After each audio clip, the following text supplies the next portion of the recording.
Great, thanks so much. Thanks for that intro and brief summary. So thanks for joining us today. We hope this is a beneficial session for everyone.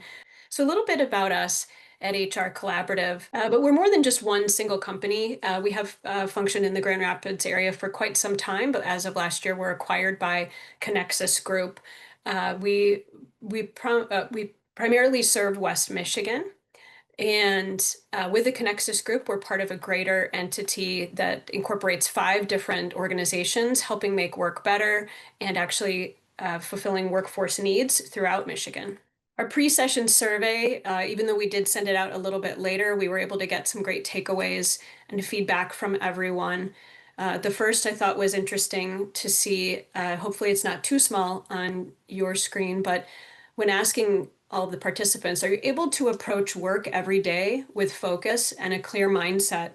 We have almost half of the individuals saying yes, they are able to, which is great news. I know that can be really challenging with all that's going on in the world and in our workplaces, especially for those of us in HR.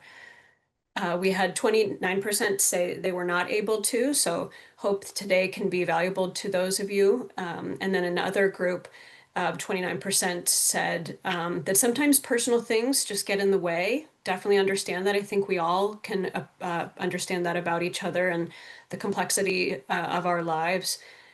And another person shared they approach most days with focus and a clear mindset. But life happens, and there are, quote, bad mornings occasionally. Absolutely. And sometimes it's things we can't control. So we'll talk a little more about that today as well.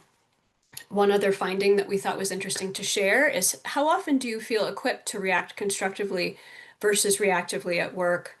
And the majority of you answered that sometimes, but that sounds like maybe there's some opportunity. 29% say they often are able to be constructive and approach challenges at work uh, constructively versus reactively, which is great news. So looking forward to sharing some of these learnings that we're going to share today.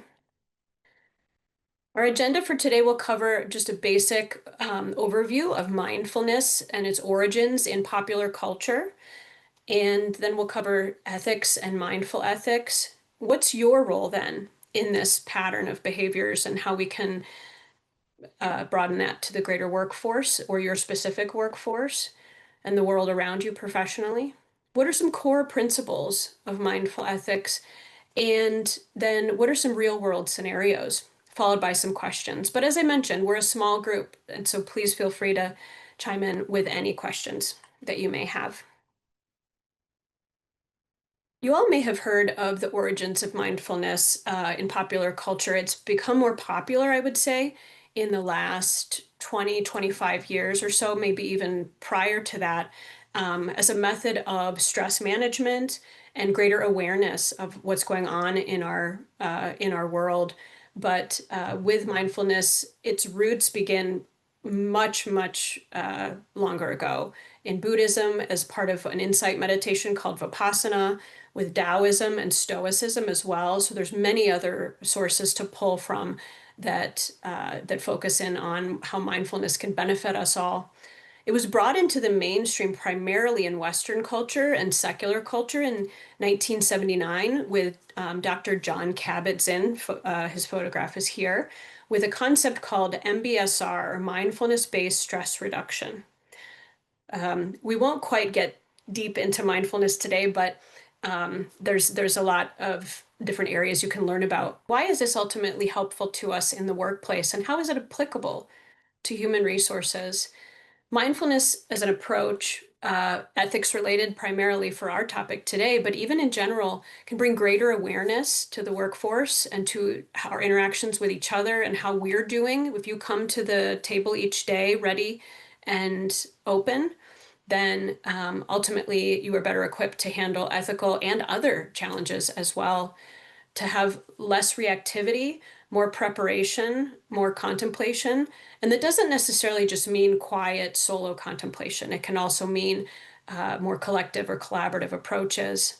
But the end result being a more thoughtful approach to HR conflict management can bring us greater compassion and greater focus.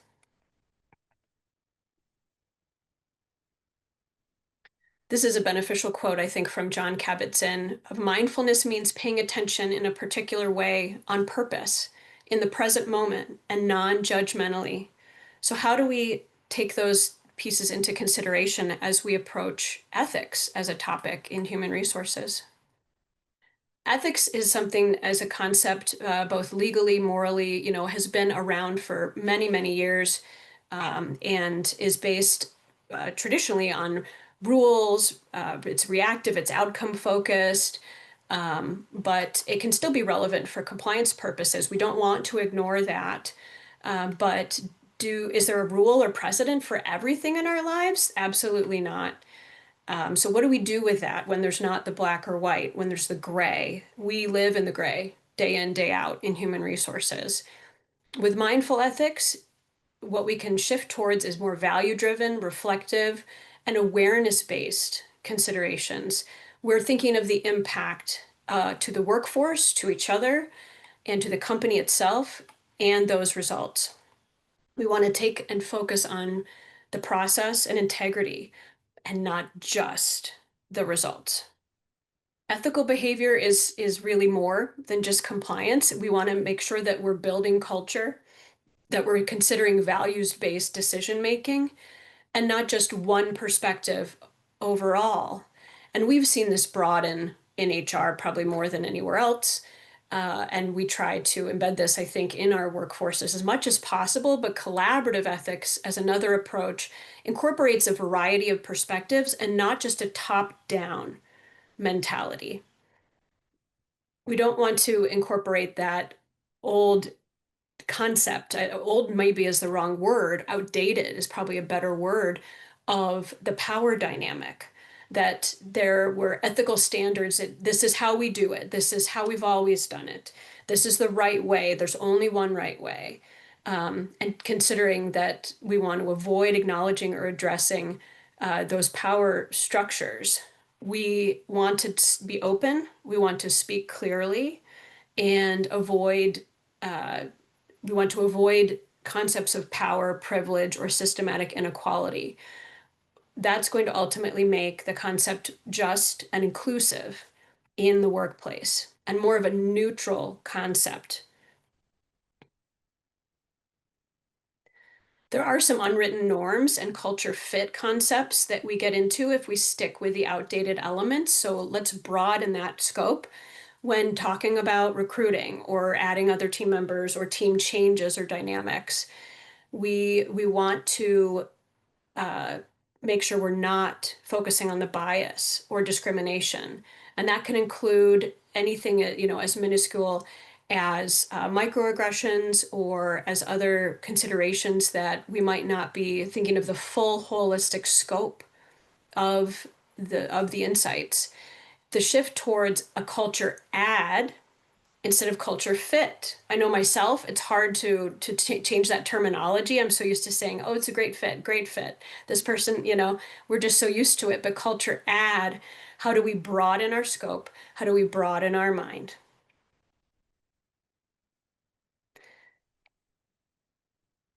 So as an ethical HR leader, which I'm confident you all are in many ways, and whether or not you are challenged by it, ultimately it's something we all try to lead with first. But it's up to you to act as a role model for fairness and honesty and address ethical concerns consistently and transparently, even speaking up if it's uncomfortable. Usually it's HR, I would say, that can lead that direction for others in partnership, certainly with our managers and other leaders that can champion efforts. We know we can't do it alone, but we certainly can embody some of these perspectives and approaches. This also helps to avoid favoritism and treating all employees equitably and having a calm and peaceful mindset at the same time. You want to keep in mind that there's a few different practical elements to this for HR. We'll get into some beneficial real world scenarios in a moment, but updating your policies to make sure that those reflect ethics and transparency, incorporating equity, And I think we all probably know this, but it's something that I think we can only share more and describe in better detail to our teams is that equity is not equality. Equity is fairness, or it's the equity you build on your home. But for this purpose, it's fairness and making sure that everyone is treated similarly and avoid that favoritism concept. Taking the behaviors that we want to embody and see others embody and tying those to the company values and goals. I've actually worked most recently with a few smaller organizations that don't have their values and mission statement set yet. And so it's challenging. They're newer startups, and it can be challenging to have those behaviors illustrated without having a basis for it within mission and values. Maybe there's even an opportunity to look back and reevaluate your values as well and your mission. Maybe not every year, that's pretty frequent, but with big changes in the organization, those adjustments ultimately are usually made as well. Promote flexibility. It's 2025. We have a variety of different lifestyles that are incorporated into the world now, and different family styles, family sizes. Some individuals have children, some don't. So many different elements at play, but promoting flexibility and recognizing that we want to have that balance and encourage wellness within our workforce. We want to maintain mindfulness and incorporate an ethical dynamic in utilization of AI. This is one where we can certainly find, I think, most often in the news headlines, examples where recruitment tools maybe aren't working the way that we had hoped, that there is some bias based on what the AI features have been taught through machine learning. So there's a lot more to learn about AI, and we can still lean on it from an HR perspective. But how can we be sure that we're approaching this with an ethical and mindful approach as well? You want to be sure you understand how your recruitment tools are processing this information to ensure there's not bias and discrimination. You also want to be sure that with privacy concerns, what actual data sets are going into this analysis? Could it include personal information of employees? Something to really keep in mind that we might miss if we don't pay attention to all the moving parts. With transparency, the algorithms, of course, can certainly be complex, and it can make it difficult to understand how do we actually want to lean on these tools. So greater evaluation and insight is important. But even human oversight, they do talk about how AI may take over some of our jobs, but ultimately it won't take over all of the positions. There will still be that need for human judgment and to make sure that there's another layer looking over this information. One more piece regarding enforcing the policies consistently and sort of maintaining that equitable approach is regardless of status or performance. So you may have a team member who is really not abiding by policies, otherwise who is really not focused. It's still important to approach that individual and assess what that circumstance is and try to have a clear mind when approaching that. That still may be decided that that behavior is not okay and that there needs to be some sort of disciplinary action. That may be so. But by using compassionate coaching in partnering with that individual and with their manager, you can most often, I'd say, come up with some other examples before taking punitive action. Is suspending an employee, is changing a schedule, taking work hours away, or going through a thorough progressive discipline policy the best for your workforce? Maybe it has worked forever. Maybe it has changed morale, something to consider as well. But it could work for some workplaces, certainly. I don't want to discount that. But to have the idea that this is just the way we do things is the approach that I think in this day and age we no longer need to take. We want to reevaluate and make sure that the way that we're interacting with the workforce and guiding the workforce is no longer outdated or unfair. One other way that mindful approaches to ethics can facilitate a greater workforce strength is providing training and communication pathways. There's a variety of regular ethics trainings available and inclusion trainings as well. And those resources are something we can also embrace and better understand, see how that can complement our workforce. We also want to be sure that when we do change policies, that those are updated clearly. Maybe there's an opportunity. I know you're all very busy, your days are packed. You probably have employees and managers right now knocking on your door asking for something, or you have a growing list every day. But is there a way to section off some time to focus and interact with individuals? Maybe there's office hours, or maybe there's other sessions that you could host in complement to other events going on in the organization. And then be sure, does everyone know the path to raise concerns? Do you have an open door policy or other mechanism in place where employees can come to HR or even other leaders to talk about their concerns? And all of this comes back to a general focus of why does it matter at all? Why do we want to take this approach? This mindful approach to ethics in workplace culture and just the workplace in general can help to facilitate a greater trust and respect among the group. It can enhance employee engagement, and that's ultimately, certainly a big buzzword, but it's highly relevant in order to additionally build inclusive and fair environments. Similar to how we surveyed you all joining this session today, we wanted to hear from you and hear about your perspective and your challenges every day. Doing the same within your workforce is something that can help you tap into and better see some possible risks and warnings ahead, but address those. Another quote here I just wanted to share from Viktor Frankl, an Austrian neurologist and psychologist who focused a great deal of his work on mindfulness as well. But between stimulus and response, there is a space. It's with our power to choose our response. So think about that space as you approach these topics. We have a few real world ethical dilemmas to illustrate today. So I'd like to be sure as I go through these that you have a moment to read through and pause. I'll read a little bit of the summary, but I would love to hear from each of you in the chat as we progress with these examples to get your input on how you might approach these circumstances.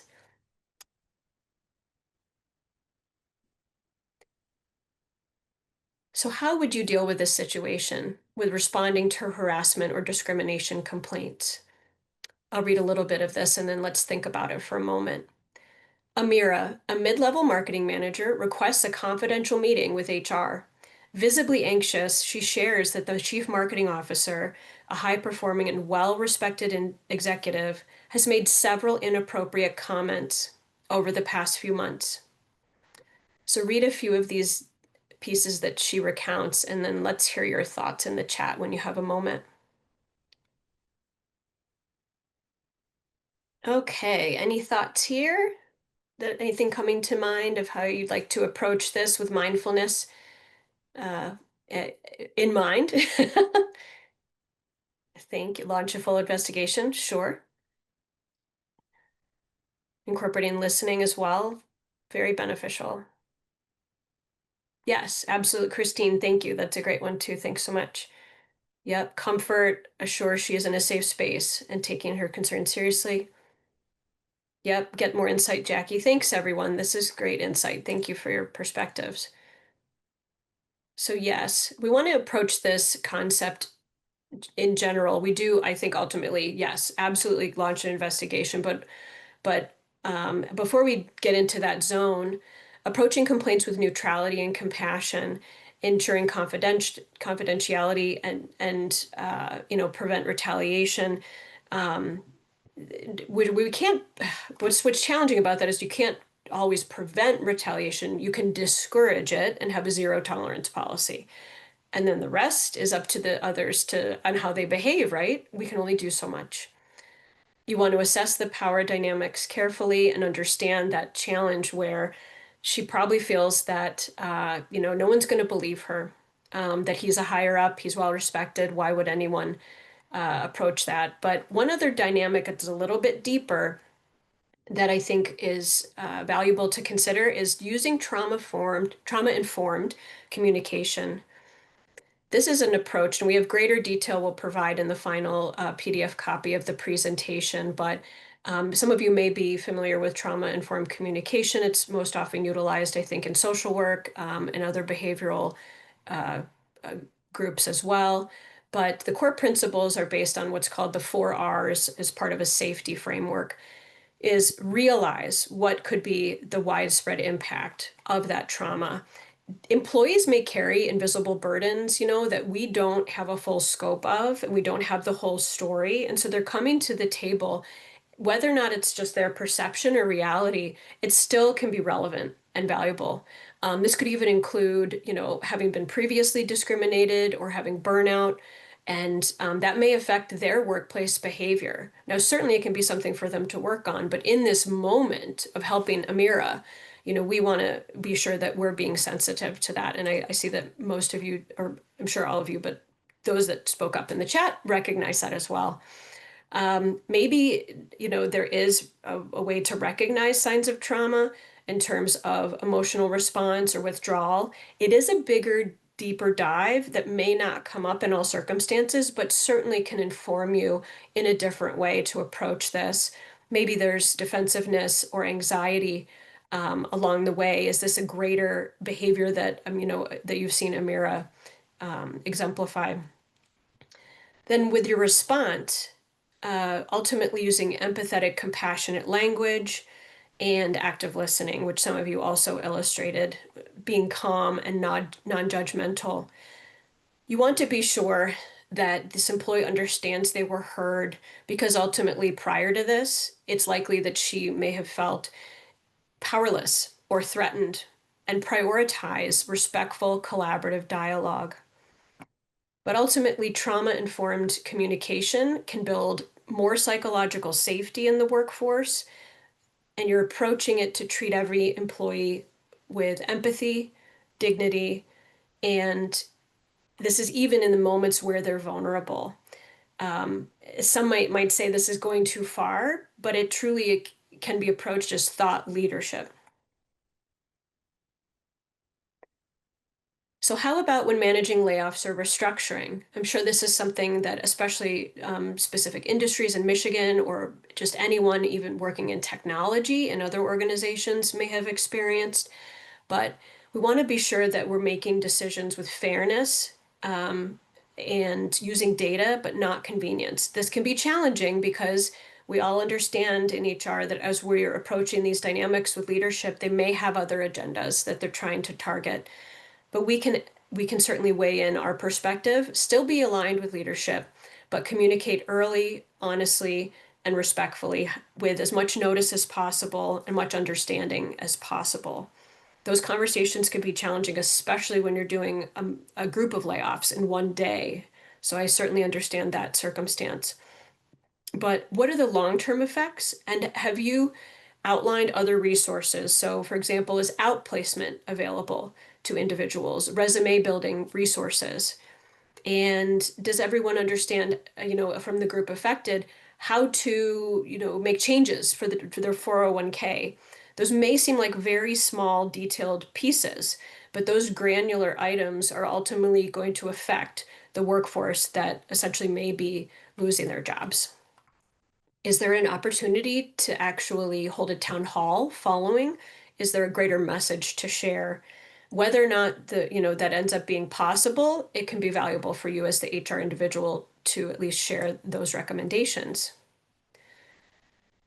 With a mindful action approach, as you're taking steps towards discussing things post layoff or post restructural change, how can you approach this with active listening? You want to be sure to make eye contact, empathize with the individual, and reflect back what you hear. We want to be sure that we ultimately understand, why are we doing this? Why are we possibly taking these extra efforts to calmly approach the circumstance? And eventually there is a result, which leads to more informed HR responses. And time and again, we can continue to create that space and pause and make sure that we heard what was needed from the individual. Navigating ADA accommodation requests. Let's take a look at this one. Again, I'll read a little bit of it, but would love your input on this approach, including any resources that you lean on when you do have ADA requests that come your way. So Greg is a newer member of the hospital administration team. He's responsible for navigating customer concerns and questions. His manager contacts HR, sharing that they are frustrated and not sure how to work through this. They say that his documentation is lacking and incomplete despite thorough training. So this may end up being a compliance issue, but ultimately in his conversation with you, he reveals that he has a learning disability, but that hasn't come up with his manager. But now he did confide in you. How can you work through this to see what Greg might need? Let's just take a few moments to pause and reflect. Sure. Oh, that's great, Joy. Yes, having a form as well is beneficial so you can kind of keep documentation. Absolutely. Yeah, listening is key, and walk through the interactive process. Oh, that's great, Danielle. Can you give their name to us too?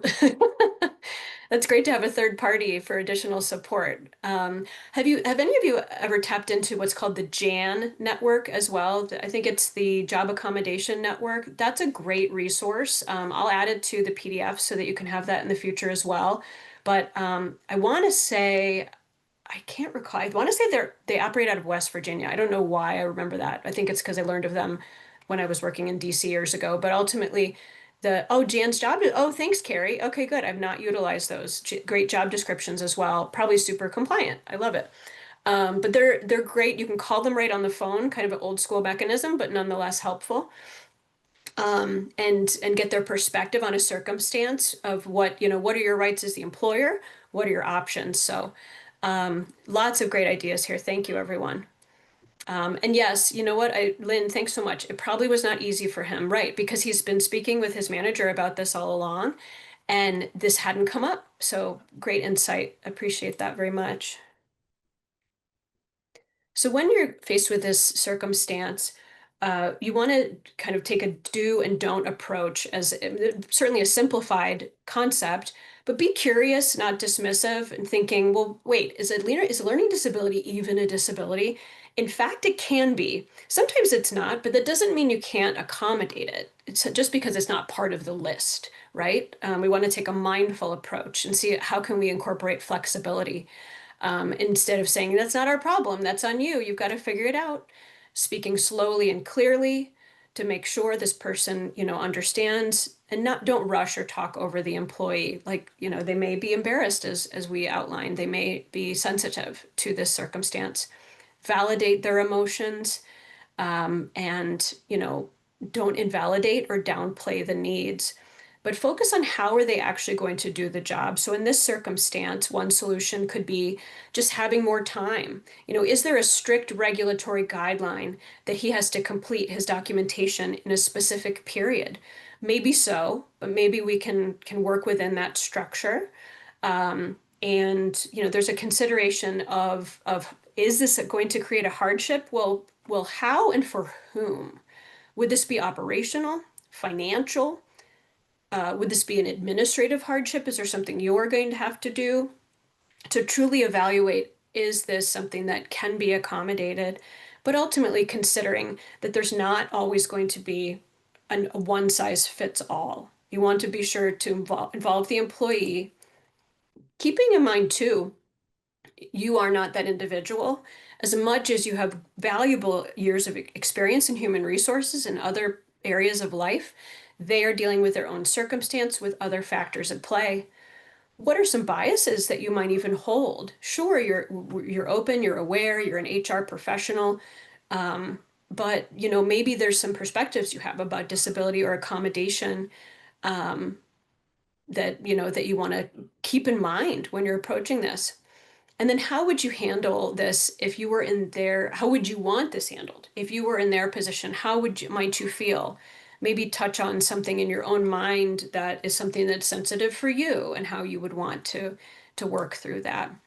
But really going beyond the legal requirements, the concept at play here when we think about just specifically a learning disability with ADA is when we hear the terminology impairment. Is this qualifying impairment under ADA? So yes, it might be, but ultimately it would have to, again, quotes, under the law, but still relevant and important. But does it substantially limit a major life activity? And would work or this documentation, be considered a major life activity? So may need some additional evaluation. All that to say, it still doesn't mean that it's not something that can be accommodated. So broader scope for sure. So this will be something that may hit home for everyone. We are post-COVID. Sometimes I think I'm surprised still when COVID is mentioned, but it really only was 5 years ago that we certainly were in the thick of it, and that's such a short time ago, and much has happened since then. But we may have experienced burnout in different ways, but we want to be sure that as we're approaching these concepts with employees and managers, that we are opening up a conversation about workload and well-being and checking in on each other, checking in on team members, providing resources to make sure that we're finding a greater work-life balance with that greater flexibility. Overwork and working, a greater number of hours sometimes is necessary. Maybe you're preparing for a presentation or a training or rolling out open enrollment. That's always, there's a lot going on. Maybe there's raises coming and promotions, and you're, updating 7 different spreadsheets to make it all happen. But we want to be sure, let's not glorify overwork as a continuous behavior. If there's something that you see where someone is really spending so much time at work, there might be more to that. Maybe lean into that to see if that person needs additional resources. It is possible that it's important for that job, and so be it, but at least you could take a step back and take that lens of mindfulness approach. Normalize mental health days. As challenging as it may be, we're lucky enough now to have ESTA in Michigan, but we understand too the complexities there. We've helped so many clients with that at HR Collaborative, and I'm sure we'll help many more as they roll out for the small employer soon. But support these programs. That could be the EAP, it could be other mental health resources associated with your health and welfare benefits. But do not forget, this may be difficult for you too. And you want to be sure you're taking care of yourself in how you can approach each day. And you may have stressful days. You may have challenging dynamics to deal with, hopefully not every day. But when you do, how do you build in time? Build in 5-minute breaks between emotionally heavy meetings or conversations. You can just sit and breathe. You maybe listen to, a guided meditation on an app or other calming music. You could journal. I know a lot of people really love doing that daily and find a great benefit from it. Even just resetting your mindset and think, whoa, okay, I really just had this challenging encounter. How do I come back from this? Let me come back to square one. But ultimately, this matters because it prevents compassion fatigue and helps you stay present throughout the day. All right. So let's move on to our next scenario. Hostility and toxicity in the workplace are concepts and big buzzwords that we've heard in the last, certainly the last several years, but even prior.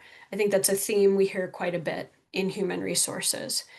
But ultimately, we want to be sensitive because we want to understand, is something really broadly toxic or hostile, or is it just one individual perceiving this? Both things can be true in some cases, but ultimately we want to identify, is it more pervasive? Let's take a look at this issue together and pause and reflect before we respond.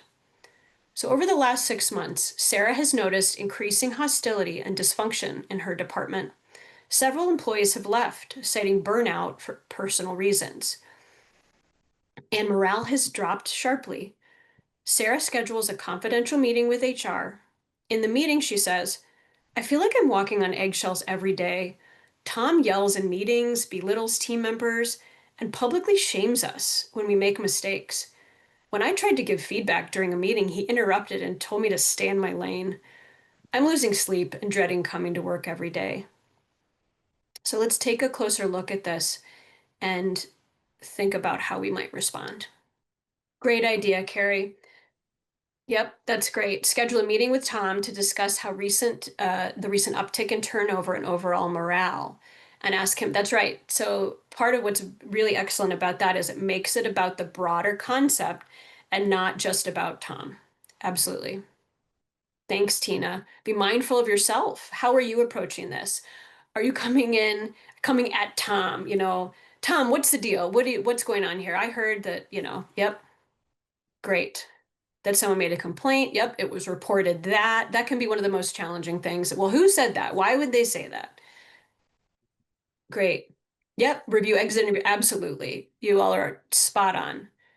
So really, it's interesting because with your feedback on all of these, it's clear that you have these insights already embedded. So it's just a matter of framing it and shaping it as you approach these pieces. But ultimately, in this example, you want to investigate and be fair, certainly get some greater context.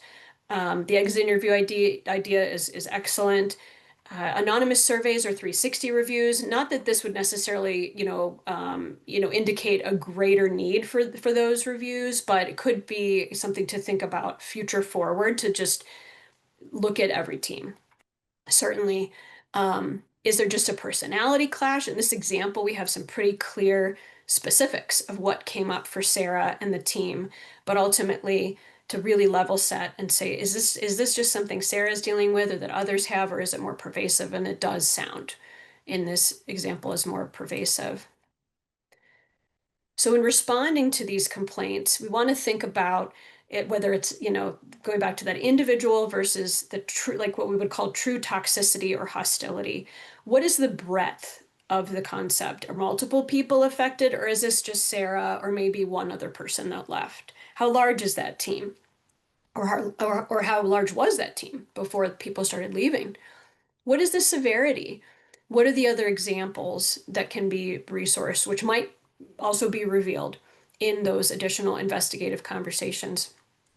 Is it just communication issues or misunderstandings? There might be more behind it that could be an indicator of individual conflict. And individual conflict is still worth addressing, but in a different way, certainly. Is this something that's being poorly modeled? Like, who does Tom report to, and what is the mechanism at play there for their relationship and how that's led? And then with psychological safety, keeping that in mind, is there some trust that still exists, or is it totally disbanded for Sarah and for others? But if psychological safety is completely absent and people are afraid to speak at all, which is luckily not the case for Sarah because she did come forward rather. But keep these pieces in mind as another dynamic at play of how to approach this. This one is interesting. So, how do we respond to larger, wider scale social or political events? So a company reserves a private box at the local sports arena to entertain out-of-town clients or other partners. Several executives attend a sold-out concert of a popular rock band. A video from the concert goes viral on social media, and the CEO and CHRO are caught romantically embracing on the Jumbotron. Both individuals are married to other people. How should the company address this? And is this even a company issue? So let's hear your thoughts. But it is challenging, I think, to think of it as an actual company issue. Yeah. So Carrie, it's a company issue only because the CHRO probably, okay, Interesting. That's a great call out. I didn't, but yes. If not, I don't think it's a company issue. Okay. Address, yes, addresses both top leadership. Yep. Okay. Okay. Yep. I can see both of those sides. And I think it depends on the organization. I think you have to say something because of the roles they hold. Sure, sure. Right, that public image. So this, went out to the public, became a viral video uh, very quickly.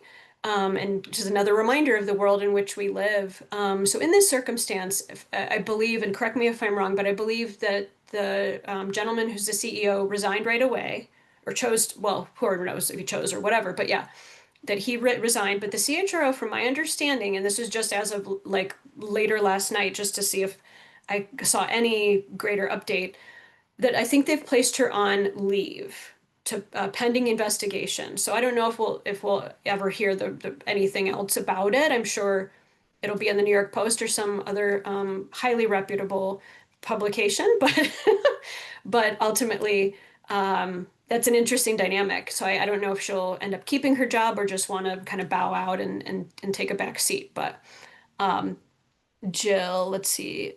Yeah, Lynn. Okay, this is hard for this. Right. So personal lives. Who are we to judge? Absolutely. But they're such high leaders that should be leading by example. And the ethics. But this is great. All these answers are. It's interesting because you, in many ways, you all are saying similar things, but in different ways, and and it's powerful. Also reviewing company policies on sure, fraternization, which is I don't know why it's such a funny word to say, but yeah, the company policies on dating and so forth, which in this example, I think they would have otherwise not been found out, or would have preferred to not be found out, but here we are. So yeah, interesting. But ultimately, the mindfulness dynamic, not to lose track of our main point, we want to be really careful in how we approach this and very sensitive. Because the immediate reaction is, whoa, that's wrong, that's terrible, get out of here, that's not okay. How do we get rid of these people? Well, okay, but what are the actual steps that we're taking? We also want to be sure that when these concepts come up, that we're not just holding it in our HR vacuum, right? And I'd be surprised if that's actually the case where there's not other resources to lean on, but if that's the case, then I think you can navigate it well. But you want to respond authentically with empathy and action, and make sure that you even lean into public relations partnerships if that's available. Hopefully it is, or other, executives that aren't involved in that. It's a really challenging dynamic because when you think of who would be handling this, it probably would have been the individual who was the CHRO, but she happened to be the one in the circumstance. So lots of complex layers there. But the rumor mill is going to go and go. It's its own little machine, whether or not we like it. And so we have to think about how can we approach that, especially when it might be these individuals who are at the top tier and might otherwise be perceived as untouchable. But acknowledge the greater impact, especially on diverse groups, if that is applicable in the moment, and then avoid silence. We don't want to say nothing, but what do we say, and what is our something that we say, and truly reflect and understand that approach. Thinking about, am I reacting, based on urgency or bias? Like, is this something that I'm holding within myself as a concept? Or is it something that, do we need more facts? Do we need more understanding to understand what happened?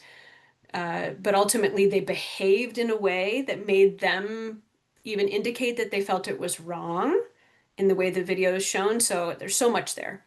But we want to be sure that we're encouraging fairness, not having a knee-jerk reaction of just shock and awe at what have we just seen, uh, and also protect employee rights at the same time. So in summary, mindful ethics and mindful approaches in general can bring us to the present, bring us able to provide an empathetic view, an empathetic approach, a compassionate view, and have value-driven choices that connect back to the organization. We as HR professionals do play a critical role in shaping that ethical culture, and consistent reflection builds trust and resilience. This doesn't have to be a giant lift, and you don't have to do it all yourself, but it can benefit you as well in your own mentality, your own calm, your own peace, and your own sense of what is the long-term impact that you're going to make to your organization. So thanks so much, everyone, for joining today. So one more quote for you. I don't know if you're a inspirational quote person. Not that this is well, this is kind of one, but you know, I'm definitely of that era myself. But in the end, we will be defined not only by what we create, but how we treat each other while creating it. So that's from, I believe, a fairly recent, if not the current CEO of Microsoft. And if you want to hear more about us at HR Collaborative, we'd love to hear from you. You can reach out directly to solutions@hrcollaborative.com. And also, if you scan this QR code, this will also be in the presentation. But you can get a free, I believe it's 30-minute consultation session. Thanks so much, everyone. Enjoy your afternoon.